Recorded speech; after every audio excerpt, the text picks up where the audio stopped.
Kenneth Boag.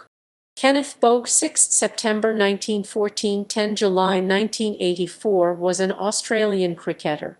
He played in 2 first-class matches for Queensland between 1933 and 1935. Biography. Boag grew up in the rural locality of Drayton, Queensland, near Toowoomba, and attended Drayton State School. In February 1933, he was one of 4 Toowoomba cricketers selected to represent a Queensland country side against the visiting England team in Toowoomba.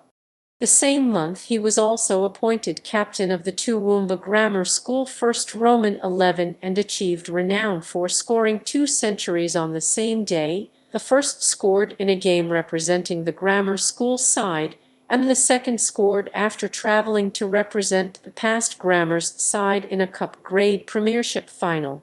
Later in 1933 he was taken to Sydney to represent a Queensland Junior Colts side, and his performances resulted in him being selected for the Queensland first-class side for a match in Brisbane. However, he only scored 8 runs.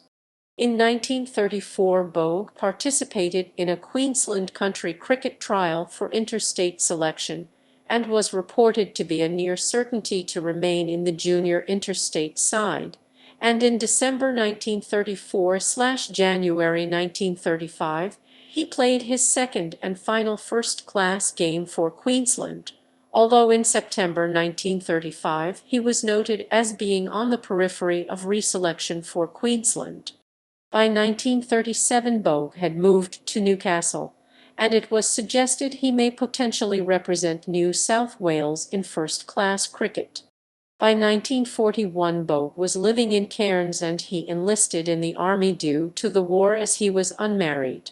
He was initially assigned to an artillery unit in Redbank, transferred to clerical duties before joining an independent unit, a forerunner of Australian commando outfits, training at Wilson's Promontory. In January 1942, he deployed to Papua New Guinea. While on leave he married, and around this time both his brother and his brother-in-law, who were serving in the same unit, were killed. Boag returned to Australia in December 1945. He worked as administrative staff officer at the Commonwealth Bank after the war, and when interviewed remarked he was never any good at cricket.